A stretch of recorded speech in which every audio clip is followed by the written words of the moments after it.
Je recommence. Bienvenue à tout le monde. OK. Donc, aujourd'hui, on parle enrichissement scientifique. Ce qu'on va voir, les étapes préparatoires et indispensables pour faire de l'enrichissement scientifique. Et qu'est-ce que c'est l'enrichissement scientifique? C'est un enrichissement sur lequel je veux avoir des résultats. Et les résultats, c'est que je veux avoir des animaux qui vont exprimer des comportements typiques de leur espèce. Les comportements typiques d'une espèce, c'est ce qu'on voit dans le milieu naturel. Et souvent, en captivité, l'environnement ne convient pas, l'alimentation, bref, plein de choses ne conviennent pas, et l'animal n'exprime pas de comportements typiques de l'espèce. N'exprimant pas ces comportements, soit il a un temps très exagéré d'inactivité, ou soit qu'il développe différents comportements qui peuvent paraître étranges. Et souvent, malheureusement, on va dire que ces comportements-là sont anormaux, ou on va dire pire, on va dire que c'est des comportements déviants. Je déteste ces deux termes-là. Pour moi, ce sont des comportements normaux dans un environnement qui, lui, est anormal. Donc, l'animal, pour compenser, exprime d'autres comportements parce qu'il ne peut pas exprimer ce qui est en lui. Et c'est la même chose si vous pensez à l'éthologie humaine.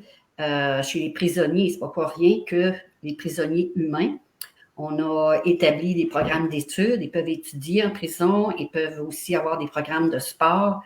Pourquoi? Parce qu'on disait toujours que l'homme, le prisonnier, faisait les 100 pas de l'ours. Donc, c'est ça l'enrichissement scientifique. Et toutes les étapes qu'on voit, c'est pour nous amener à être capable de faire des expériences de type exploratoire où on va explorer différentes techniques. Donc, on appelle ça exploratoire parce qu'on ne connaît pas à l'avance les résultats. Ces expériences-là vont nous servir éventuellement à établir un programme d'enrichissement. Donc, on va voir l'importance de l'éthologie, on va parler beaucoup habitat, conditions de vie, échantillonnage, mesure des comportements et budget d'activité quotidienne. Donc, enrichissement scientifique, je viens de le dire, de quoi s'agit-il? C'est important et les comportements typiques de l'espèce, très important, je vais en parler très souvent. Par exemple, on a chez le renard roux le mulottage. C'est la même chose chez le renard arctique. C'est la même chose. Et on voit ça aussi chez les chiens. J'avais un de mes border collies faisait ça. Lui, il faisait ça dans l'eau. Il faisait de la pêche. Le mulottage chez les renards, en fait, l'animal, il détecte une proie qui est soit sous terre ou soit dans la neige. Il la détecte, il l'entend. Et est capable d'évaluer à peu près là, la distance à laquelle se trouve la proie. Et là, il saute, il fait un bond énorme et il plonge museau direct, son museau direct dans la terre ou dans la neige. Alors, parfois, il peut se blesser, parce que ce n'est pas toujours de la neige molle. La terre, c'est la même chose.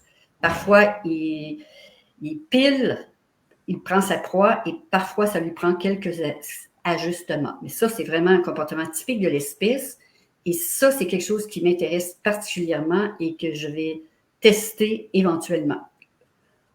Donc, à ce moment-là, il faut développer, il faut chercher, il faut développer une technique pour l'inciter à exprimer ce comportement-là. Donc, l'importance de l'éthologie, d'abord, qu'est-ce que l'éthologie? C'est une branche de la biologie qui s'intéresse au comportement animal, mais il y a aussi évidemment l'éthologie humaine. Moi, dans mon cas, c'est l'éthologie des animaux. C'est également, si on va aller un peu plus loin, l'étude biologique du comportement animal, et j'aime beaucoup, il faut porter attention au terme biologique. Donc, on ne s'intéresse pas au behaviorisme, c'est vraiment l'étude biologique du comportement animal, et plus spécifiquement, c'est l'étude des attitudes et conduites d'un animal dans son milieu étant soit le milieu naturel ou encore la captivité. Puis quand on parle de captivité, c'est les zoos, c'est aussi les refuges, les sanctuaires, c'est de la captivité. Les applications, donc on sert de l'éthologie pour faire notre tétogramme. Je vais vous montrer tout à l'heure comment on le fait. Donc, l'éthogramme, c'est un catalogue descriptif des comportements que nous avons observés. on va faire de l'échantillonnage, on va faire des données, on va mesurer les comportements. Il y a beaucoup de personnes qui ne savent pas que les comportements, on peut les mesurer. Comme un chimiste, lui, il mesure ses solutions, ses produits.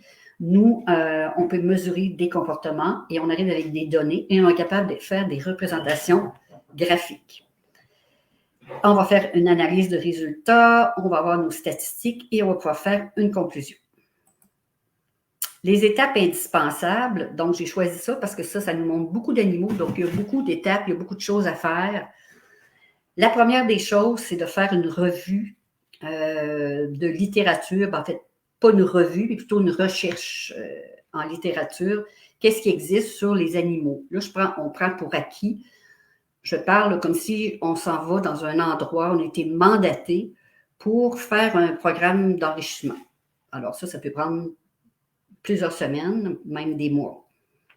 Donc, je m'en vais là, je ne suis jamais allée là, je ne connais pas l'habitat, je ne connais pas ces animaux-là, et je ne connais pas tellement ces animaux-là dans leur milieu naturel. Donc, je vais lire des livres, je vais lire des articles, tout ce que je peux pour tout connaître sur les habitudes de vie de ces animaux-là. Qu'est-ce qu'ils mangent? Est-ce qu'ils vivent en groupe ou est-ce qu'ils vivent de façon solitaire? C'est quoi la grandeur du territoire, domaine vital?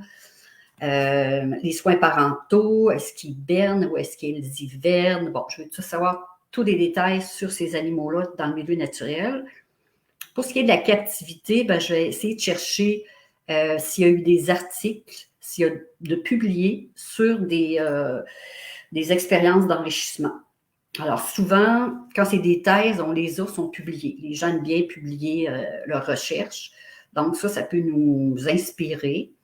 On peut aussi faire des recherches à notre bibliothèque scientifique. Si on est étudiant, normalement à l'université, on a accès à tout ça et c'est gratuit.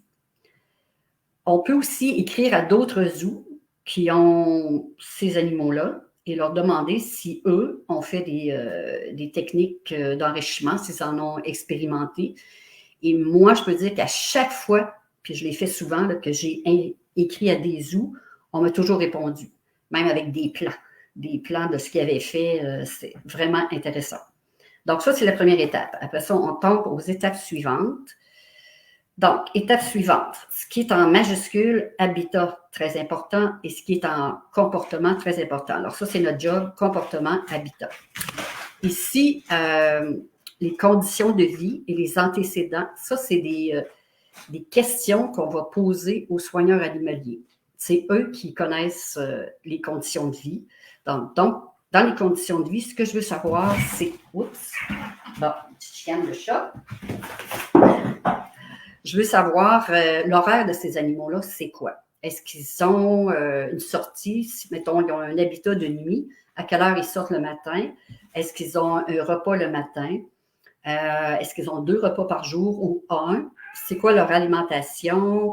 Bon, je veux tout savoir sur les conditions de vie de ces animaux-là. Et normalement, les soigneurs animaliers, ça leur fait plaisir de parler de leurs animaux.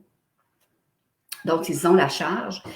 Les antécédents, en fait, je veux savoir si ces animaux-là ont eu un passé difficile. Ça peut être un animal qui a été frappé, un animal qu'on a trouvé à côté de sa mère décédée sur la route ou dans une forêt. C'est important de savoir ça pour savoir les antécédents que l'animal a vécu. Ou il y a des animaux qui ont de la misère dans les groupes, dans les zoos, puis on est obligé de les transférer plusieurs fois. Ça aussi, ça a un impact. Donc, je veux savoir ça. Des questions que je pose. Habitat.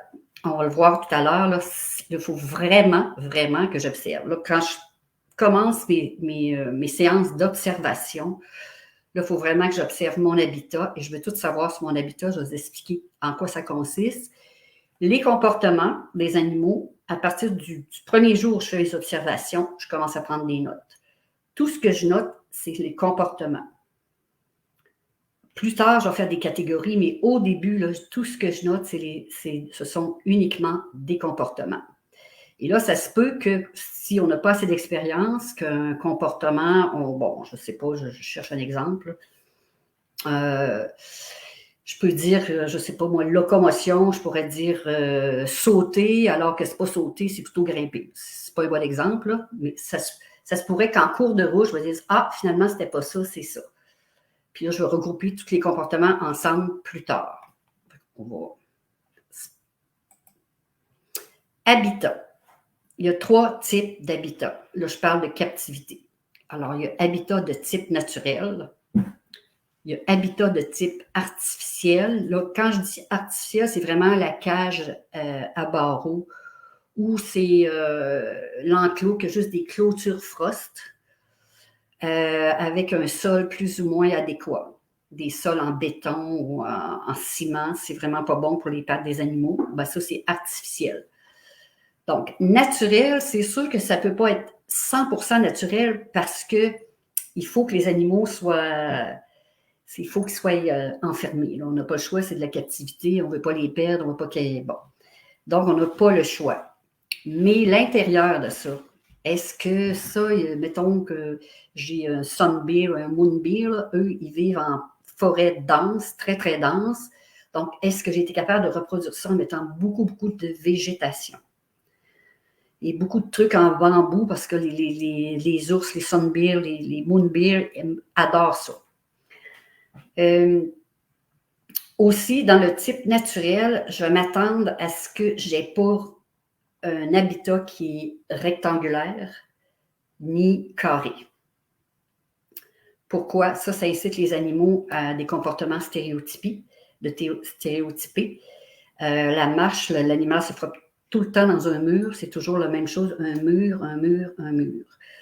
Donc, on va essayer le plus possible, si on est dans le naturel, d'avoir des habitats avec des formes qui sont différentes. C'est pas ni un rectangle, ni un carré, mais j'ai des angles différents. Donc, artificiel, ou je peux avoir soit semi-naturel ou semi-artificiel, il y a une différence entre les deux.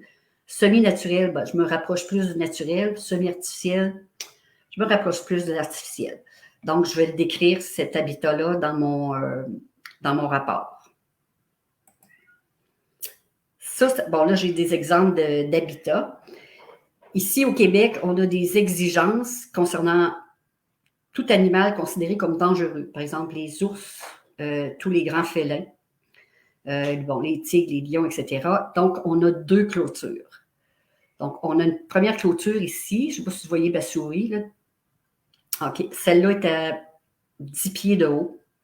Et en haut, normalement, il y a un genre de clôture, on va le voir plus tard, là, ce qu'on appelle la clôture anti-fuite. Et on a une autre clôture qui est à peu près 5 pieds de haut. Ça, c'est pour empêcher les visiteurs d'aller se mettre les doigts là, dans les clôtures des animaux. Donc, si je prends cet habitat-là, par exemple, là, je vais enlever mon grand écran. Si je prends cet habitat, alors, ours brun, si je prends ça, qu'est-ce que vous pensez? Est-ce que ça, c'est un artificiel, c'est un naturel? Donc, on a dans ça, on a 2 ours grizzly, puis on a un ours Kodiak. Alors, il y a ici des roches et il y a une piscine en arrière. Il n'y a pas de végétation. Le sol est en petites roches. Qu'est-ce qu'on pourrait dire sur cet habitat-là?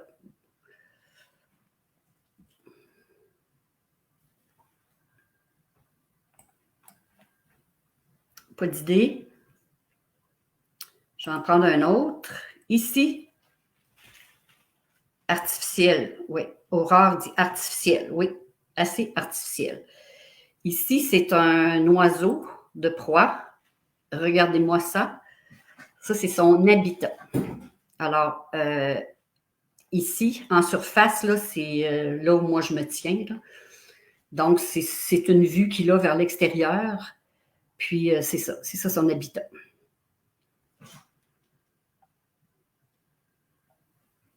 Alors, ça, c'est oui, artificiel et qui fait très pitié là, avec un plancher en... Ça, c'est en béton. Ça fait vraiment pitié. Ici, ça, c'est des gibbons dans un refuge.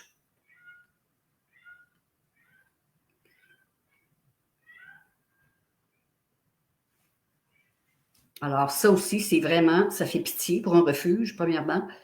Et il n'y a pas, rien de naturel là, pour favoriser la brachiation. On a ça ici, là, mais c'est plutôt un genre de perchoir, mais il n'y a rien. Là. Tout est comme en broche avec quelques cordes. Ça, ici, dans un parc aquarium, des phoques. Alors, ça, c'est le bassin. Il y en a un autre, là, ici. Affligeant, mais il va dire oui. Vraiment affligeant, en effet.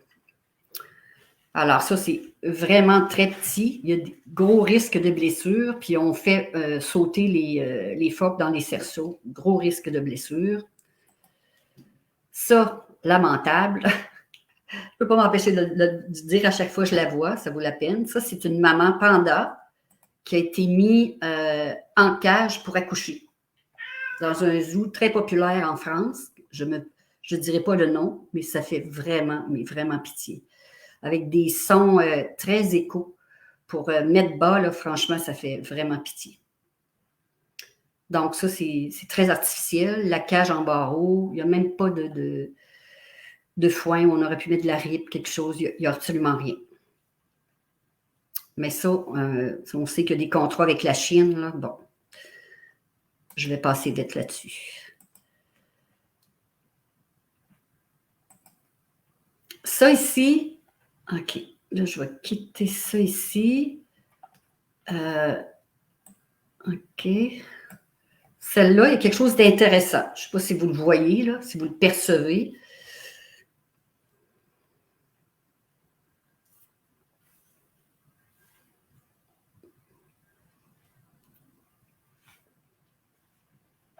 En fait, on a pris la peine de mettre la nourriture comme si c'est dans le milieu naturel, où la girafe, elle va manger très, très haut. Elle va manger ses feuilles d'acacia très, très haut. Donc, il y a ça. Il y a quand même beaucoup d'espace. Bon, c'est déjà pas si pire. Elle est à leur hauteur, effectivement. Ça, c'est déjà quelque chose. Il faut prendre les points positifs. Donc, c'est la girafe. Ça, ici, je vais le mettre plein écran. OK, ça, c'est des oursons noirs avec lesquels j'ai eu, je dis le bonheur de travailler parce que ça a été un été, ça a duré 4 mois, ça, avec ces oursons-là. Donc, c'est un habitat qui est assez artificiel, même s'il y a des choses dedans, c'est à peine s'il y a un petit peu de verdure ici. Là. Donc, c'est artificiel. Et ici, on a un tuyau. Je ne sais pas si vous avez ça en Europe. Là. Ici, c'est un tuyau d'alimentation. L'idée est bonne, mais là, c'est sans surveillance. C'est n'importe qui peut mettre n'importe quoi. Et j'en ai vu de toutes les couleurs. Donc, je trouve l'idée bonne. Par contre, je mettrais un fermoir ici, un couvercle, qui ferme à clé. Et il y a juste le soigneur animalier là, qui pourrait l'ouvrir et demander aux enfants, par exemple, de venir mettre quelque chose pour les ours. Là. Ça serait quelque chose d'intéressant. Mais laisser ça ouvert comme ça, c'est vraiment pas une bonne idée. Donc, on a ici 2 petits oursons noirs. Et quand je parle d'habitat, et je parle aussi des animaux, on fait ça en même temps, on est là, on se promène. Et là, il faut vraiment que je devienne très, très familière avec l'habitat. Ici, j'ai une cabane en hauteur à gauche et ici, j'ai une autre petite cabane en hauteur à droite et j'en ai une autre ici au centre. Et là, quand je fais mes observations, je regarde où se tiennent les animaux. Est-ce qu'ils occupent toute la surface de leur habitat ou est-ce qu'ils sont toujours à gauche, toujours au centre, toujours à droite, dans cette cabane-là? Est-ce qu'ils vont toujours ici ou là? Bon, ça, c'est important parce que s'ils passent beaucoup de temps, par exemple, dans le cas ici de ces oursons-là, il y avait une utilisation ici, mais l'utilisation, à chaque fois que j'arrivais le matin, ils étaient tous les 2 ici. Celle-là, jamais vue. Donc ça, c'est pas utilisé. Ça, oui. Ça va devenir pour moi une zone importante que je vais nommer, je pourrais nommer c'est CG, cabane gauche. Et quand je vais faire mes mesures de comportement, quand ce sera pour vrai, quand je vais faire ma prise de données, je vais noter qu'est-ce que l'animal fait comme comportement et où est-il, où est sa position. Évidemment, je fonctionne avec des codes parce que je n'ai pas le temps de tout écrire ça lorsque vient ma prise de données. Mais là, quand je suis en observation préliminaire, je regarde vraiment qu'est-ce qui est utilisé dans l'habitat et je note aussi les comportements, comme j'ai dit tout à l'heure. Est-ce que l'animal marche? Est-ce qu'il est en train de chercher de la nourriture? Est-ce qu'il est en train de boire de l'eau? Et d'ailleurs, dans l'habitat, je vais regarder aussi où est l'abreuvoir, où est l'eau. Dans leur cas à eux, ça c'est un semi-refuge. C'était un plat d'eau non attaché. Donc, à peine une demi-heure plus tard, le plat d'eau était renversé. Fini, pas d'eau. Donc, ça, c'est très, très néfaste. Ici, on dirait que c'est fermé, mais il y avait une ouverture, donc il faut aller d'un côté à l'autre. L'autre chose très importante, à laquelle, ça c'est plus difficile, c'est qu'il faut tout le temps, il faut que je m'habitue, il faut que je reconnaisse les animaux. De face, de dos, de côté droit, de côté gauche. Donc, pour ça, il faut que je les observe beaucoup, beaucoup, beaucoup. Dans le cas des oursons, disons que j'ai eu la vie assez facile parce que ce sont des oursons noirs, mais il y en avait un, celui-là, son pelage était de couleur brune, était un peu plus gros que l'autre un peu plus jeune, ourson noir conventionnel, de couleur noire. Bon, qu'est-ce qu'il y a d'autre à dire sur ça? Je fais des observations préliminaires, je vous dis, jusqu'au temps où je me sens confortable, que je suis capable de décider des comportements, qu'est-ce que les animaux font. Et là, je m'entraîne, je vous dis tout de suite, on s'entraîne avec un chronomètre. Là, je ne l'ai pas apporté. Pas un chronomètre, mais un minuteur de cuisine. Là. Et je le mets à 1 minute d'intervalle. Parce que là, je m'entraîne déjà, parce que quand va venir le temps de faire ma prise de données officielle, je n'ai pas le temps d'hésiter. Là. Il faut que je sois très habile à... Bon, j'ai un petit chat qui miaule. Il faut que je sois très habile à prendre des comportements à 1 minute d'intervalle. Pourquoi 1 minute d'intervalle? C'est ce qui a été prouvé qui est le plus efficace. Si je le fais à 30 secondes, ça va arriver trop vite. Si je le fais à 2 minutes, c'est beaucoup trop lent.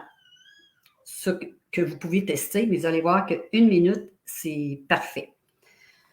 Quand ça sonne, quand je fais mes prises de données officielles, je note le comportement et je note où l'animal est. Puis là, s'il se passe quelque chose de, quelque chose de, je sais pas, ils se mettent à jouer tout d'un coup, puis ils n'ont jamais joué, ça fait 1 mois que vous êtes là, et là, tout à coup, vous avez une colonne remarque, et là, vous marquez jouer, mais pas plus que ça, parce qu'on n'a pas le temps d'écrire, il faut toujours observer. Quand le chronomètre, le minuteur sonne à 1 minute, je fais comme si je prends une photo. Pluc. Alors, c'est ça que je note. C'est pas les 3 secondes après, c'est ça que je note.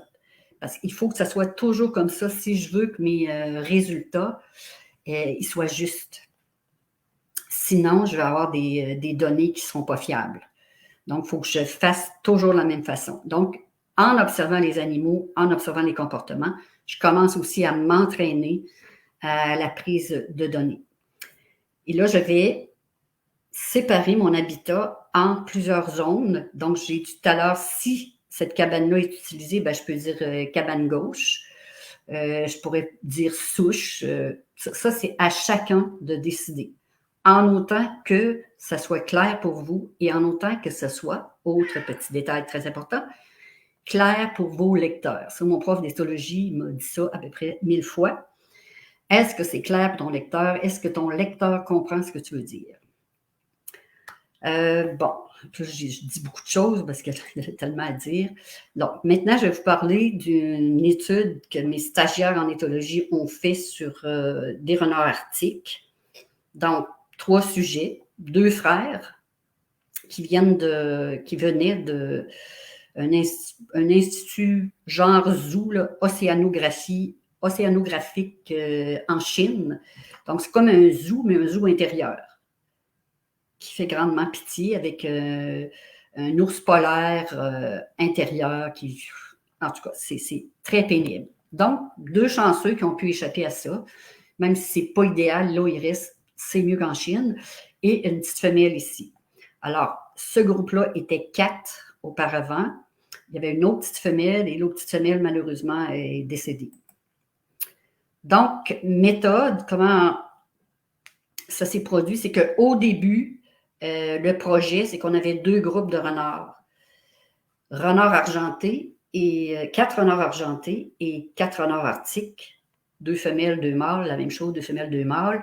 Les renards arctiques étaient dans un refuge, ils sont toujours là d'ailleurs, et les renards arctiques, j'ai étudié renards argentés, oui, renards argentés dans un refuge et les renards arctiques en captivité. Donc, même famille là, des renards, mais on voulait voir si le fait de vivre en refuge, qui est complètement différent, avec le fait de vivre en captivité, est-ce qu'il y a des différences? Bon, on n'a pas pu terminer l'étude, puis on a perdu une petite femelle pas longtemps après le début. Donc, ça a changé nos choses parce qu'il fallait absolument que les conditions soient les mêmes. Donc, étude préliminaire, comme je vous ai dit tout à l'heure, observation des comportements, établir l'éthogramme de chaque groupe. Bon, alors, supposons qu'on prend juste les renards arctiques, on établit l'éthogramme pour ce groupe-là, on identifie les individus et on doit les reconnaître devant l'étude et on fait une description du milieu, l'habitat, et comme je l'ai dit tout à l'heure, on prend énormément de connaissances de leur alimentation, l'enrichissement, est-ce qu'ils en ont, les conditions de vie, etc. Étude, prise de données, échantillonnage et mesure des comportements. Bon, résultat et rédaction de l'article scientifique. En fait, c'est quand je fais des stages, on ne rédige pas un article scientifique, on rédige un rapport de stage, mais qui est fait sous la forme d'un article scientifique. Comme ça, si un étudiant après, il pourrait même le publier s'il veut, s'il trouve une place pour... donc, on fait ça sous la forme comme si c'était un article scientifique. Donc, voici l'habitat des renards arctiques. Vous voyez que déjà là, ce n'est pas une forme ni carrée, ni rectangulaire. Bon, c'est un peu ici, ça s'avance plus loin. De l'autre côté, c'est plus proche. Donc, c'est pas pareil de chaque côté.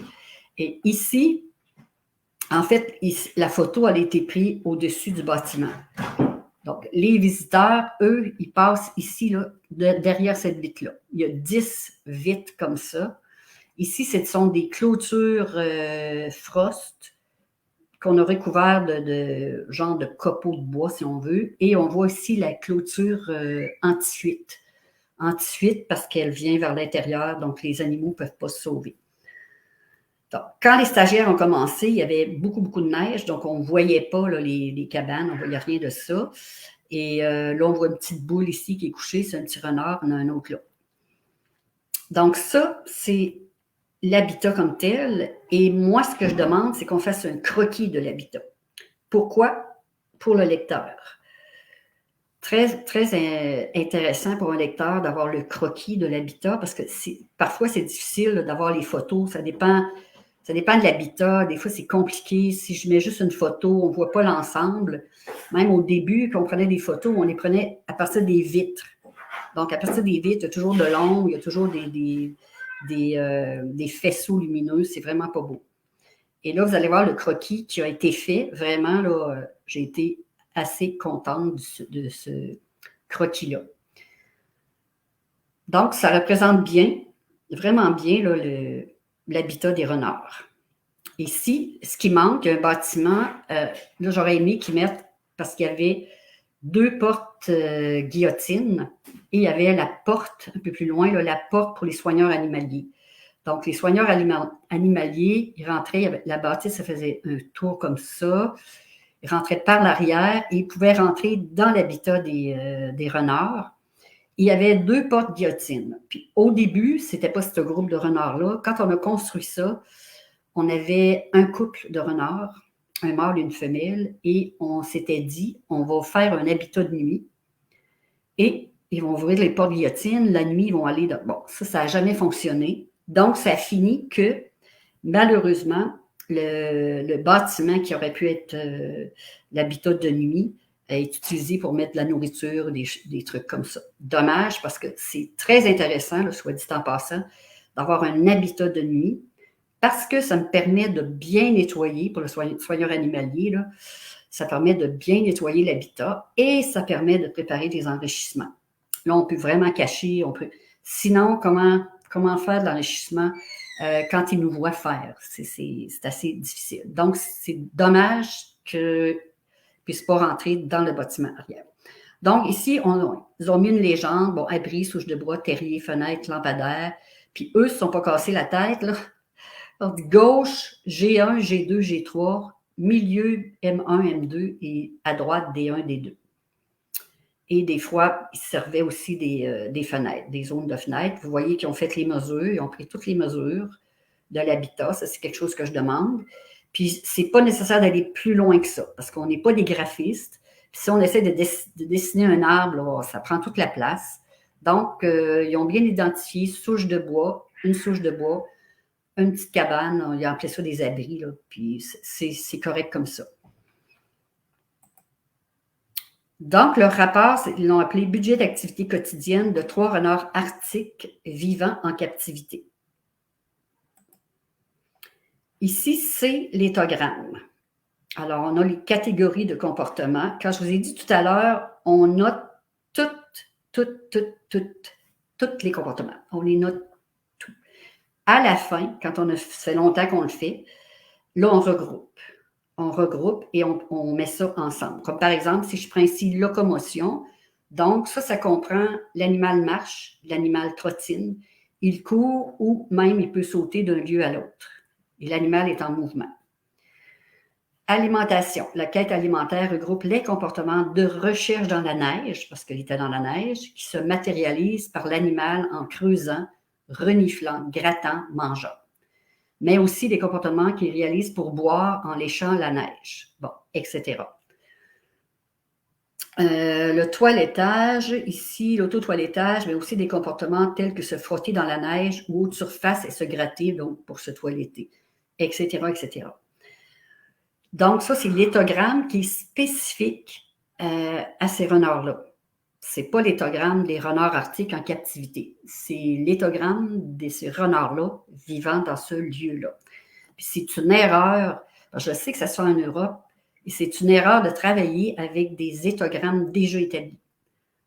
Parce que c'est pas conforme, chaque endroit a son propre environnement, ses propres conditions de vie, et ça peut changer beaucoup de choses. Donc, c'est préférable de travailler avec un éthogramme, surtout que quand on le fait, c'est nous qui le faisons. Quand vient le temps de prendre des données, là, c'est facile, c'est nous qui l'a fait, l'éthogramme. Donc, on sait, si je reviens à ça, là, je vais revenir à ça ici. Quand je vais faire c'est ça, c'est nous qui avons travaillé ça. Bon, quand je vais faire mes données, quand je vais faire mes données, je note les comportements. Alors, les comportements que je note, c'est ça ici, là. Je note pas tout ça, là. Je note ça. Inactivité, locomotion A, T, O, B. Et là, je vais prendre juste des lettres.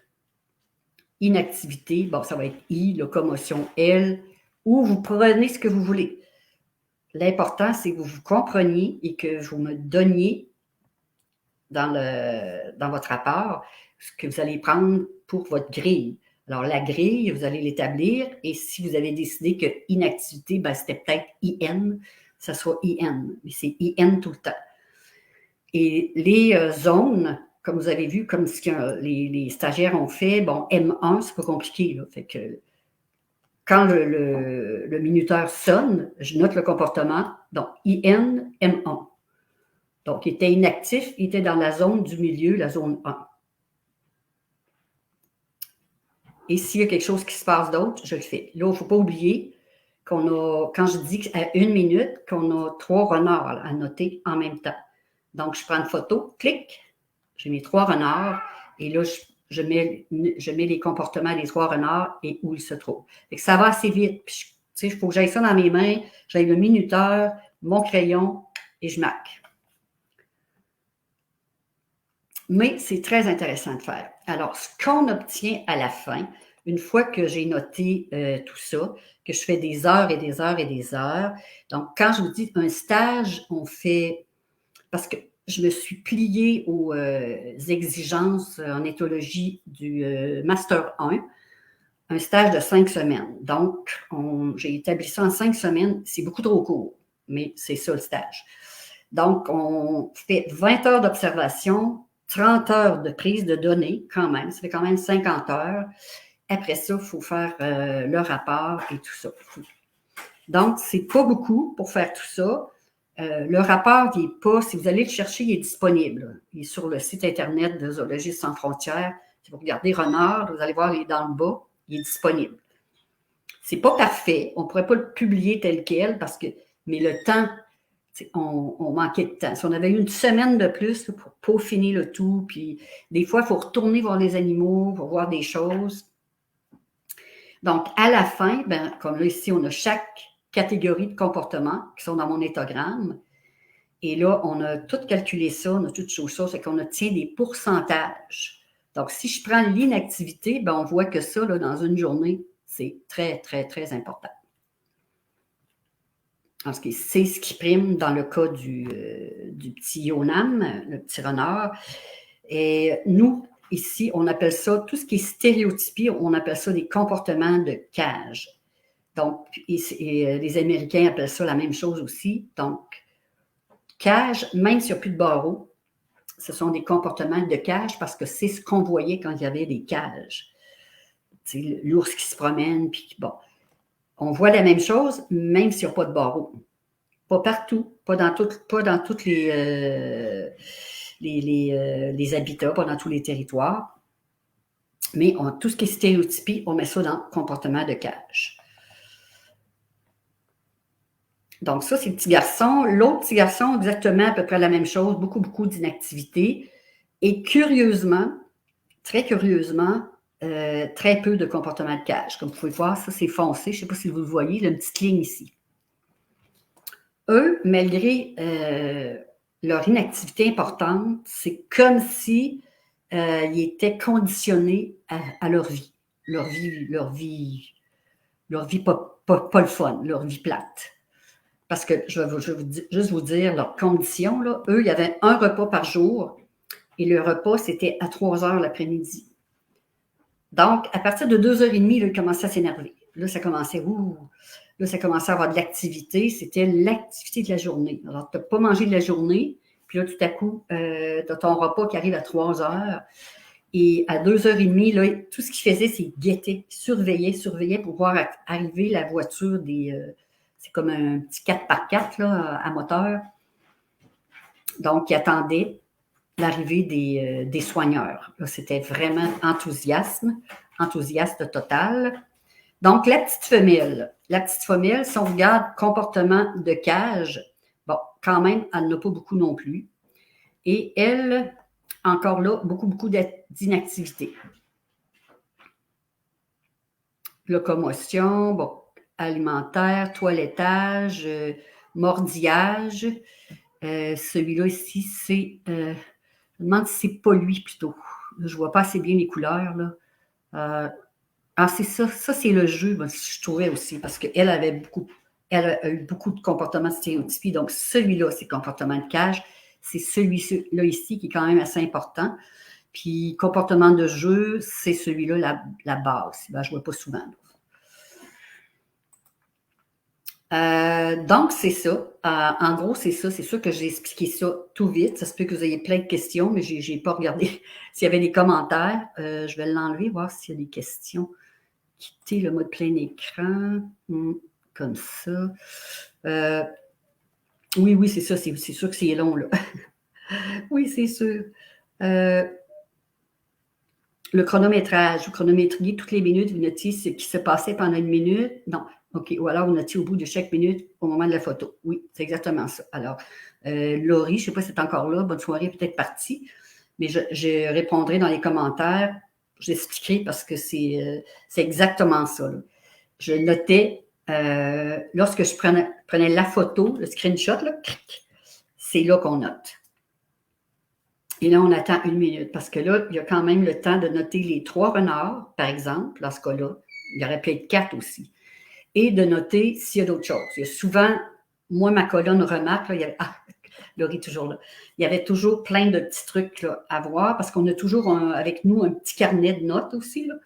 Et tout de suite, après notre période d'observation, on se dépêche à noter, tandis que c'est frais, là, on a une note.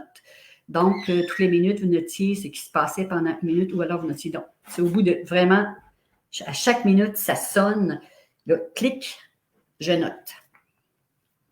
Donc, je fais ça aussi au début, là, au début, je fais juste noter les comportements au début.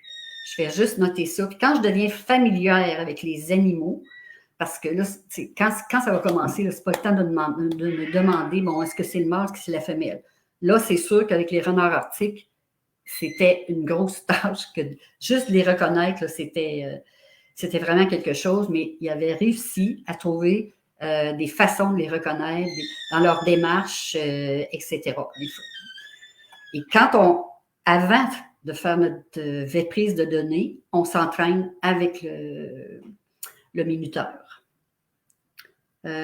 Allô, Adriana qui est arrivée. Allô, allô. Bon, donc, c'est ça. S'il n'y a pas d'autres questions, bon, je regarderai plus tard, de toute façon, s'il y a des questions. Ça fait que je vais finir avec ça parce que ça va faire partie. Quelle heure, là? Mon Dieu, 1h30. On a commencé tard aussi. Bon. Non, c'est ça. OK. Donc, c'est ça. Présentement, il y a une initiation à l'éthologie qui va commencer, c'est dimanche. Je pense que j'ai mis ça le dimanche. Donc, on va commencer dimanche. C'est une initiation sur 5 jours. Là, c'est la première fois que je l'essaie comme ça. On va voir ce que ça va donner. 5 jours et c'est une vidéo par jour. C'est une vidéo préenregistrée. Il y a un accès sur le site Internet. Il y a une page privée. Les vidéos vont être là, mais vous allez pouvoir les télécharger pour vous, si vous voulez.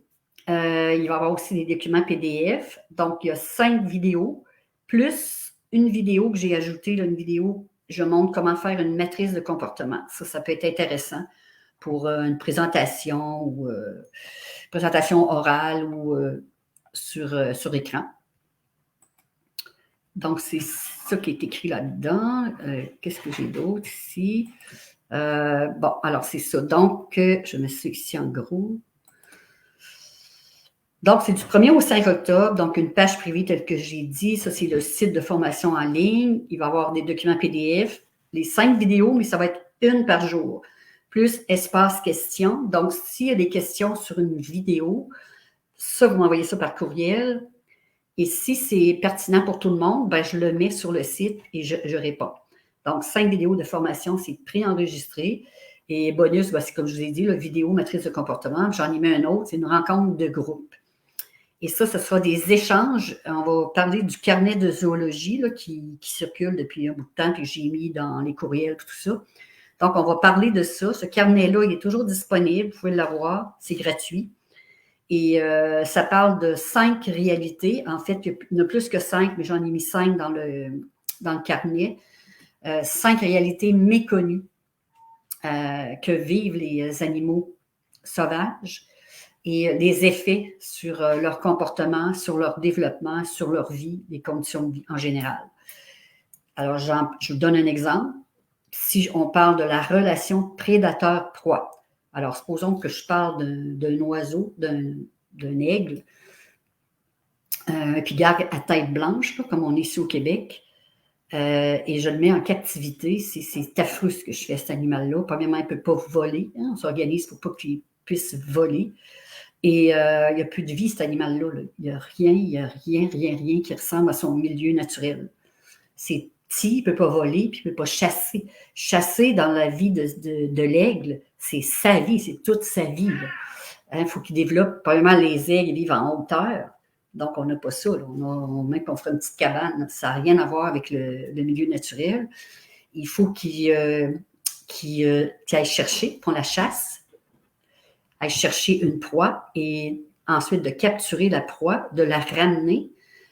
S'il y a des petits décapites, donc, c'est assez terrible ce que l'on fait. Et dans le milieu naturel, ben, il y a ce Ce qu'on parle, c'est une relation prédateur-proie. Et ça influence le nombre d'animaux, les prédateurs qui peuvent survivre grâce au nombre de proies. C'est un équilibre naturel qui se fait aussi. Donc, on va échanger sur ce carnet-là. Il va y avoir une session aussi de questions-réponses sur les vidéos en éthologie, puis on va faire un petit exercice pratique. Donc, la durée, ben moi, comme vous voyez, j'ai pas de restrictions tant qu'autant. Donc, c'est sur Zoom ou sur StreamYard, je ne sais pas encore. On va se rencontrer là, le groupe, puis on va échanger. Ça va être plaisant. Donc, comment ça coûte, ça? Ben, en prix régulier, c'est 247. Et là, je l'avais fait en spécial, c'est une promo parce que c'est un nouveau cours. Je fais comme de l'enrichissement, je fais un petit test. Donc, je l'avais mis à 197. Puis là, je fais une promotion spéciale de 2 jours, aujourd'hui, demain, parce que le cours va commencer dimanche. Là, je donne en plus un coupon rabais de 25 qui va être applicable à tout ce que je vais vendre, tout ce qui est déjà en vente là, sur le site la boutique de Zoologie sans frontières. Ça peut être applicable à n'importe quoi. Même si c'est en promotion puis le prix est baissé, le 25 ça va être applicable pour n'importe quoi, sur n'importe quel produit. Puis, ça va être bon pour 1 an.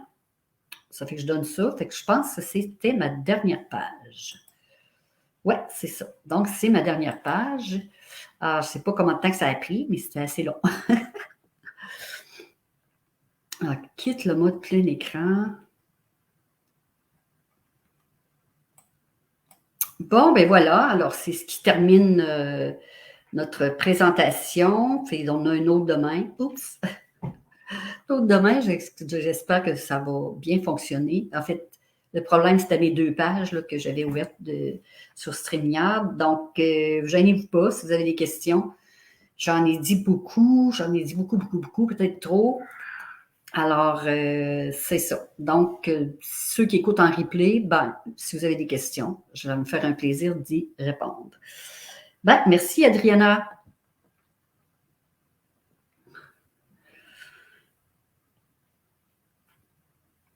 Ah, merci, Laurie. Merci. Donc, demain, c'est sur quoi donc? Demain, je fais celle qui était prévue aujourd'hui. Demain, c'est évaluer le bien-être animal en captivité. Ça va être ça demain. Et demain, j'ai déplacé l'heure. Hein, j'ai mis à 11h15 demain. Donc, si vous êtes disponible demain, 11h15, on se voit demain. Claire, tu es toujours là, Claire? Oui, je suis toujours là. Est-ce que tu m'entends? Tu Oui, m'entends? oui, je t'entends. Bon, ben alors, je vous dis bonjour et merci beaucoup d'avoir resté jusqu'à la fin et d'avoir posé vos questions. Vous pourrez toujours revenir après et en poser d'autres. Merci beaucoup. Bye bye.